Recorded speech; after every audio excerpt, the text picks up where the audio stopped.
कुछ जब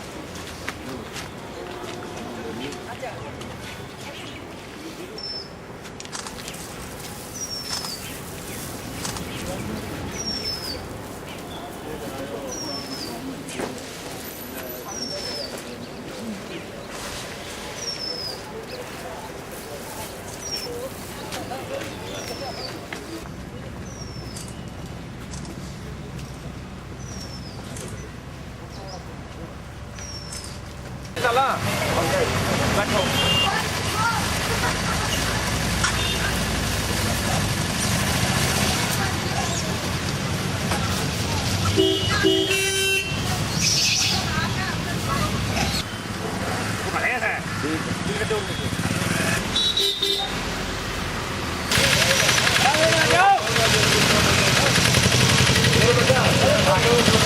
फोटो भाई पीछा जाए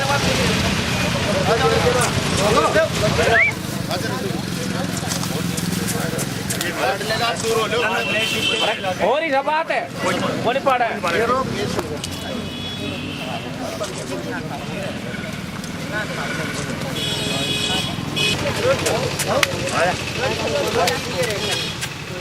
भाई बाद में कर लेंगे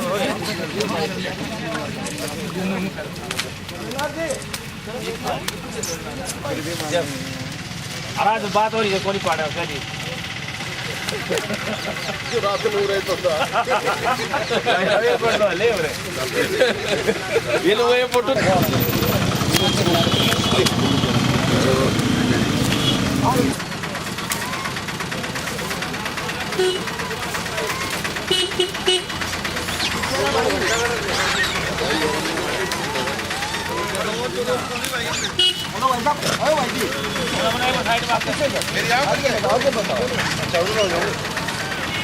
थोड़ा सा कर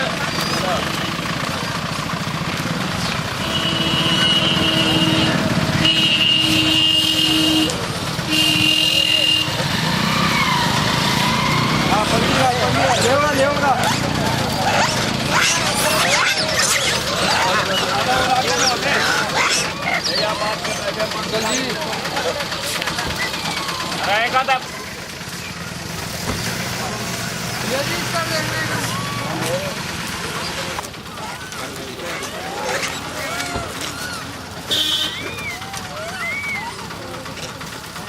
अच्छा भाई अच्छा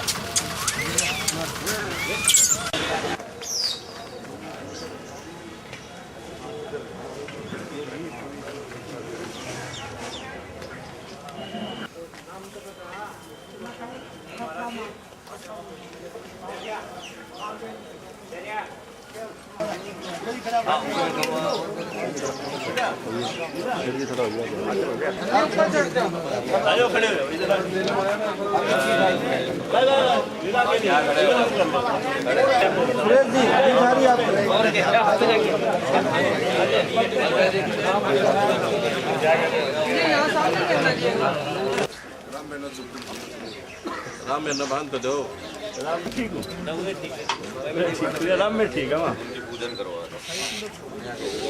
सेकंड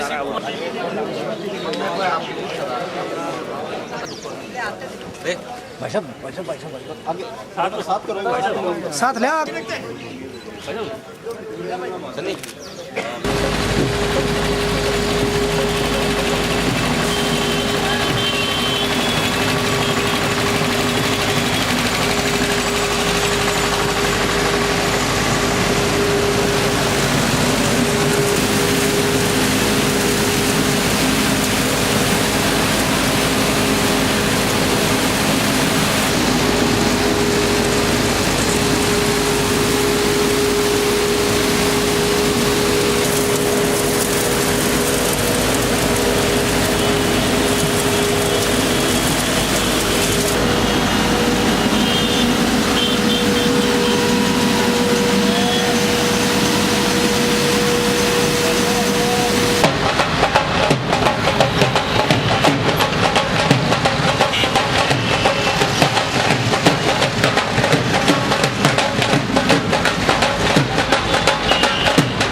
ओवरऑल प्रक्रिया से मैं ये बताना चाहूँगा कि जैसे आप शादियों में वेस्टेज देख रहे हैं, हम एक जो गेस्ट का अंदाज़ा लगाते हैं, जिस तरह से भी हमारे गेस्ट 500 आदमी आएंगे, 700 आदमी आएंगे, तो उनसे हम लगभग डबल खाना बनाते भी, इतने भी आ सकते। तो आप खानों के ऑन एवरेज देखेंगे, आप शादियों के अंदर जाके जो आपके मान लो 100 आपके मेहमान आए तो उसमें से 30 ही मेहमान आपके खाना खाते हैं, 70 मेहमान खाना नहीं खाते। तो वो आपका वो जो 70 जो आदमी का खाना वेस्ट है आपका, और वो हम कहाँ, आप उसको कहीं आप देखेंगे शादी के बाद उसको या हम नाली में फेंकेंगे या सीवर में फेंकेंगे। तो एक तो हमारे शहर के अंदर या जहाँ भी हम उसको गंदगी फैलेगी, और दूसरा उसको कौन खाएंगे। 2 दिन बाद 3 दिन बाद हमारे जो बेसहारा पशु हैं, आवारा पशु हैं, वो उनका सेवन करेंगे, जिनसे कि उनके अंदर बीमारियां फैलती हैं और हमारे पशु मारे जाते हैं। तो इससे एक हमारा परिवार या हमारा जो पूरा एक शहर है, इसको एक साथ लेके चल रहा है इस चीज को। इससे एक आगे लोगों को एक प्रेरणा मिलेगी कि इस तरह से भी शादी हम कर सकते हैं, जिससे कि एक वेस्टेज बचेगी और कुछ हम ऐसा कार्य कर पाएंगे जो समाज के हित के अंदर होगा। इस सारे कार्य की प्रेरणा आपको कहाँ से मिली इस कार्यक्रम? ये मेरे परिवार से, मेरे फादर से, मेरे मदर से, सभी मेरे परिवार से, और जो मेरे रिलेटिव्स हैं उनसे प्रेरणा मिली। मेरे जो इन लॉज हैं उनकी तरफ से भी ये पहल थी, और मेरे जो जितने भी मेरे दोस्त हैं उन्होंने भी इस चीज़ को बहुत सराहा कि इस तरह का स्टेप वो भी अपने परिवार में आगे चल के उनके बच्चों की शादी होंगी तो वो भी कुछ ऐसा करेंगे जिससे कि समाज को कुछ न कुछ फायदा हो। आज आप देखेंगे कि भाई शहर नहीं, हमारे पूरे एक इंडिया की इतनी बड़ी समस्या है पोल्यूशन, आप देखेंगे गंदगी, और दूसरा देखेंगे वेस्टेज। तो आवारा पशुओं की ये ऐसी समस्याएं हैं जिनको हम बहुत इस तरह की चीजों से हम इनको सोल्व कर सकते हैं। तो आज इस प्रकार से शादी तरीके से करने, सामान्य से हट करके क्या कहेंगे आप इस सारे? हमारा तो इसके बारे में सिर्फ एक ही संदेश है कि सोसाइटी जो है उसको एक मैसेज मिले, और जो आम जो लोग हैं जो शादी के बोझ के जो दबते हैं उनको एक नया रास्ता मिले, और साथ साथ सोसाइटी का भी भला हो। इससे बड़ा मैसेज मेरे ख्याल से नहीं हो सकता। एक संस्था की एक सफाई मशीन भी आप डोनेट कर रहे हैं। हाँ जी। तो उससे किस प्रकार की सफाई व्यवस्था मिलेगी, और आगे उसको मेंटेनेंस के लिए रूटीन में आप दोनों जोड़ा किस प्रकार से आगे बढ़ेंगे? फिलहाल तो 1 महीने के लिए उसको हम खुद ऑपरेट करेंगे, बारी बारी से हर ब्लॉक या हर कॉलोनी में उसको ऑपरेट करेंगे। उसके बाद वो मशीन नगर पालिका को डोनेट कर दी जाएगी ताकि उसका रेगुलर इस्तेमाल हो सके और हमारा शहर। एक सफाई अभियान में ये 2 पक्ष आप लेकर चल रहे हैं, इसकी प्रेरणा आपको कहाँ से मिली, और इस प्रकार को समाज में क्या संदेश इसका जाता है, और आप क्या अपील करेंगे समाज के अन्य लोगों से भी तो इस प्रकार से पहल कर सकें? देखिए, ये जो पहल है ये कोई मेरे अकेले की पहल नहीं है, ये एक हमारा सामूहिक पंचायत का फैसला है। भिवानी शहर के जितने भी क्या नाम है पंचायती लोग थे, जितने भी क्या नाम सामाजिक संगठन थे, और इस तरह के सब लोगों ने इकट्ठे होकर एक महापंचायत हुई थी, जिस पंचायत में क्या नाम नगर परिषद के सब पार्षद थे, अलग अलग सामाजिक संगठन थे और शहर के प्रमुख लोग थे। जब इस शादी की चर्चा आई तो सामाजिक तौर पर उन्होंने सबने एक सलाह दी कि क्यों ना हम शहर के अंदर एक शुरुआत इस तरह कर लें जो एक प्रदेश और देश के अंदर एक एग्जाम्पल कोड हो जाए। तो उसके लिए सारे पंचायत का फैसला था, मेरा व्यक्तिगत फैसला नहीं था। और आज भी आप देखेंगे सभी सामाजिक संगठन जिन्होंने फैसला लिया था, चाहे वो अग्रवाल सभा हो, चाहे वो जाट सभा हो, चाहे कौर सभा हो, चाहे पंजाबी सभा हो, हर 36 कौम के लोगों ने महापंचायत में फैसला लिया हुआ फैसला है ये। और ये इसलिए किया गया था कि शहर की जिस तरह की आप देखते हैं, सफाई की तरफ देखें तो क्या इतना गंद है जिसकी वजह से बीमारी फैलती है। अगर हम शादियां जितनी होती हैं, आप जैसे कल आपने देखी होंगी आपके शहर में सैकड़ों शादियां थी, और सैकड़ों शादियों का जो जूठन थी आज वो कहाँ है, और उस जूठन को कौन खा रहा है? जबकि हमारे घर में रोटी बनाने से पहले 2 रोटी क्या नाम है गऊ की निकलती है, और वो भी रोटी 2 जो गऊ की निकलती है जो हमारा जूठन खाती है उनको ही दे रहे हम पूजा करते हैं। हम एक बार फॉर्मल पूजा तो कर दी 2 रोटी दे के, सारा दिन हमने अपने जूठन को खाने में मजबूर किया। और यहाँ तक पोजीशन आई हुई थी, आप देखेंगे कई बार ये कहने और सुनने में बहुत अचंभित चीज है, हमारे भिवानी शहर की गौवें ऐसी हैं जो नॉन वेज खाती हैं, उनको यही नहीं पता बेचारियों को। एक जगह मैंने जब देखा तो होटलों के पास जहाँ नॉन वेज बनता था, नॉन वेज खाते हैं लोग, एक पॉलिथीन में नॉन वेज भी था, रोटी भी थी, अंडे भी थे जूठे, और गाय को पता नहीं था भूखी थी। जब वो पॉलिथीन को खाने लगी, वो पॉलिथीन के अंदर जो चीज थी सारी उसके पेट के अंदर गई। तो जिस देवी की हम पूजा करते हैं, जिसके लिए क्या नाम है देश और प्रदेश की सरकारें बदली जाती हैं, और उनको हम इकट्ठा करके इस तरीके की नई पहल करेंगे तो ये क्रम है फिर जो गौ हत्याएं हो रही हैं, जिन पे राजनीतियां हो रही हैं, वो बढ़ती चली जाएंगी, नुकसान ही होगा। आज किस प्रकार से आपका जो शेड्यूल है, किस तरह का कार्यक्रम रहेगा? आज का सुबह उठते जो सुबह 5 बजे डोली घर पे आई तो 6 बजे से सुबह उठते ही बेटा और बहू और सारे परिवार के सदस्य और सभी सामाजिक संगठन वो साथ चल के क्रम सबसे पहले क्रम पक्षियों को, बंदरों को, कुत्तों को और मछलियों को सबको दाना डाला, सबको क्रम रोटी दी, जो रोटी की चीज बनती थी। और उसके बाद अब आपके सामने क्रम इस गौशाला में जो हमने पिछले प्रशासन नगर परिषद के सभी प्रधान से, मौजूदा विधायक और सभी सामाजिक संगठनों ने, छात्र संघर्ष समिति ने, गौरक्षक जो क्रम यहाँ पे हमारे संजय परमार की बड़ी जबरदस्त टीम है, उन्होंने रातों के नाम हमारे 300-400 जो आवारा पशु कहलाते हैं, जो पूजनीय हैं, जो आवारा कहलाते हैं, उनको इकट्ठा किया, जिनका भोज आज सारे आपके सामने शहर के सामाजिक संगठन जो कभी हम जूठन खिलाते थे, आज हम इनका जूठन खा के अपने आप को सौभाग्यशाली समझेंगे। इस शादी समारोह में आपने स्वच्छता को लेकर के 2 मशीनें भी इन परिवारों की तरफ से शहर को दान दी गई। देखिए क्या मैं सफाई का क्या उद्देश्य? सफाई का उद्देश्य ये है कि सबसे पहले अगर सफाई क्रम हमारे शहर में हो जाएगी, गंदगी खत्म होगी तो बीमारी खत्म होगी, स्वास्थ्य ठीक रहेगा। और आज शहर के अंदर क्रम में जिस तरीके के हमारे पास मैन पावर है कमेटी के अंदर, उससे लगता नहीं था कि एक सफाई होगी। एक हमारा प्रयास है, कितना कामयाब होता है, पहली बार एक्सपेरिमेंट है कि इन मशीनों से जो खर्चे हमारे के नाम ब्याह शादियों में जो कन्यादान हमारे पास आता है, कन्या जो आती है कन्यादान लेके आती है, दूसरे के नाम है उसको मुंह दिखाई के रूप में जो भी चीज आता है। आज सबसे पहले अभी इन्होंने कह मान साहब ने ही अब के नाम मुंह दिखाई में 11 बोरी के नाम है आपको अभी खल बिटिया को दी है।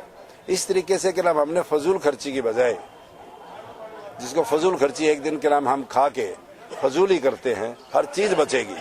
अगर आपने के नाम में पूरा बड़ा एक बहुत बढ़िया शादी कर ली जिसमें 4-5 हजार आदमी आपने इकट्ठे कर लिए, उसकी वेस्टेज अगर आप देखेंगे, उसमें क्या नाम आने वाले मेहमान का पेट्रोल वेस्ट जाता है, उसके रास्ते में आने जाने का समय वेस्ट जाता है, और जो खाता है वो सारा वेस्ट ही जाता है। आदमी इतना खा नहीं पाता जितना शादियों हमने सामाजिक की चकाचौंध को देखते हुए हमने इतनी बढ़िया चीजें करते, हम अपनी ईगो सेटिस्फाई करने के लिए हमने उसको हटा के दूसरा काम ये शुरू किया है।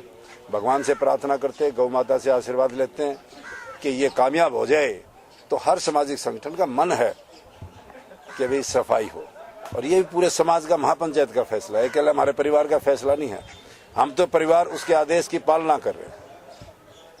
आज शहर में एक अनोखी शादी के मद्देनजर वहाँ के जो उनके पेरेंट्स थे, उन्होंने गायों के लिए जो चारे का प्रबंध किया है, जो गायों को एक अच्छे भोजन की व्यवस्था आज की है। तो इस प्रकार यदि पशु पक्षियों का जीवन यापन हम करते रहे तो निश्चित रूप से एक प्रेरणादायी हमें स्थान मिलेगा, और समाज का हर एक वर्ग में ये प्रेरणा जानी चाहिए। और इस प्रेरणा के माध्यम से आम जीव जंतु और जो पशु पक्षी हैं उनका सेवा का जो माध्यम इस शादी के द्वारा बनाया गया है। इसी प्रकार यदि समाज प्रेरणा लेगा और समाज के लिए एक नसीहत का काम करेगी कि इनकी देखरेख सेवा करना अति आवश्यक है, जिससे पूरा समाज जीवन हमारा एकत्र होकर इन पशु पक्षियों और जीव जंतुओं की, पशुओं की सेवा के अंदर जुटे। ये बड़े अच्छी बात इस शादी के माध्यम से हुई है। बहुत दिनों से बहुत लोग और संस्थाएं सोच रही थी कि विवाह में जो फजूल खर्ची हो रही है उसके ऊपर कैसे रोक लगाई जाए, जो आपस में एक प्रतिस्पर्धा सी हो रही थी कि इसकी शादी में 800 आदमी जी में, उसके 1000 जी में, उसके 600 जी में। वो ये बात रही थी कि जिमा भी क्यों रही हैं और कौन कैसे किस उद्देश्य से कर रहा है, ये उद्देश्य का किसी को पता नहीं था। लेकिन ये प्रतिस्पर्धा सी हो रही थी जिसकी वजह से फिजूल खर्ची बहुत हो रही थी। संपूर्ण सिंह के लड़के की शादी तय हुई, उसके बाद हमने ये सोचना शुरू किया कि इसके फिजूल खर्ची को कैसे रोका जाए। तो उसमें ये परिणाम निकला कि सबसे पहले हमें ही कुछ करना चाहिए। सब परिवार वालों का, औरों का ये भी दबाव था कि भाई हम एक अच्छी सी दावत करें, एक लड़का है, पहली शादी कर रहे हैं घर में, तो सबके बात करने के बाद हम सब ने ये सोचा कि भी एक ऐसा आयोजन किया जाए जो फिजूल खर्ची बचत होकर सबके मुंह में जाए।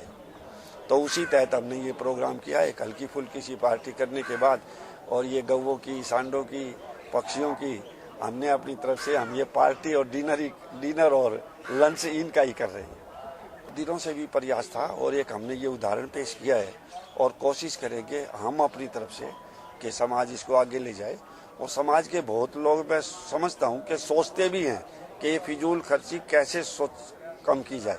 तो मेरा ख्याल जो ये हमारी विचारों के आदमी होंगे, आगे से फिजूल खर्ची पर प्रतिबंध लगेगा और ये काम सुचारू रूप से चलता रहेगा। भगवान सब आपने भी इसमें 11 एक समाज को एक अच्छी मुहिम में आगे बढ़ाने के लिए एक तरीके से बात की गई, जिसके लिए मैं ये मानता हूँ कि आज जो लोग, जो सामाजिक संस्थाएं यहाँ आई है, गौओं के प्रति उनकी बहुत श्रद्धा बढ़ी है और श्रद्धा बढ़ने से ही कामयाबी मिलती है। इस प्रकार से सफाई में भी होगी। तो मैं ये मानता हूँ आज जो मुंह दिखाई में पैसा नहीं लिया गया, गौओं के लिए चारा लिया गया, ये एक धार्मिक भावनाएं भरने के लिए, धार्मिक भावनाओं को उजागर करने के लिए, भावनाओं को समाज में ज्यादा से ज्यादा बढ़ाने के लिए कार्य शुरू हुआ है। तो इसकी मैं ये मानता हूँ बहुत अच्छा प्रभाव पड़ेगा सामाजिक संगठनों को, और मैं कहता हूँ कि पूरे समाज के प्रत्येक लोगों को ऐसी, जैसे ये आज जो शादी हुई है, जो संपूर्ण सिंह ने पहल की है, इसका हर जगह विस्तार होना चाहिए। मैं मानता हूँ इसमें खाली ये नहीं है कि भाई दिखावा करने की कोई बात हो, हर आदमी जिसको अपनाएगा तो जितनी भी लावारिस गायें हैं और जिस प्रकार से खेतों में नुकसान कर रही हैं, मैं मानता हूँ उससे किसान भी मजबूत होगा और जो लावारिस पशुओं से जो दुर्घटना होती है वो भी रुकेगी। तो ऐसे संगठन आगे आके और इस पहल करनी चाहिए और उसको सच्चे दिल से अपनाना चाहिए। क्योंकि कई बार क्या होता है, गौ जो दूध देती है उसको छोड़ देते, शाम को आ जाती है, उसको बांध देते हैं। तो लोग जब तक जागरूक खुद नहीं होंगे, इस तरह संगठन काम भी नहीं कर पाते। क्योंकि लाखों की तादाद में लावारिस पशु हैं, उनको इकट्ठा करना एक बड़ी चुनौती का कार्य है। लेकिन जो शुरुआत की है वो बड़ी अच्छी शुरुआत है, इसको आमजन को अपनाना चाहिए। सबसे बड़ी जो समस्या है, बीमारी जो लगती है, वो सफाई की वजह से लगती है। तरह तरह से जहाँ गंदगी पड़ी रहती है, उसमें जो जिस प्रकार से कीटाणु निकलते हैं, शरीर, मानव शरीर के नुकसानदायक होते हैं। तो मैं मानता हूँ सफाई हो जाएगी और इससे स्वच्छ वातावरण होगा और अच्छा स्वस्थ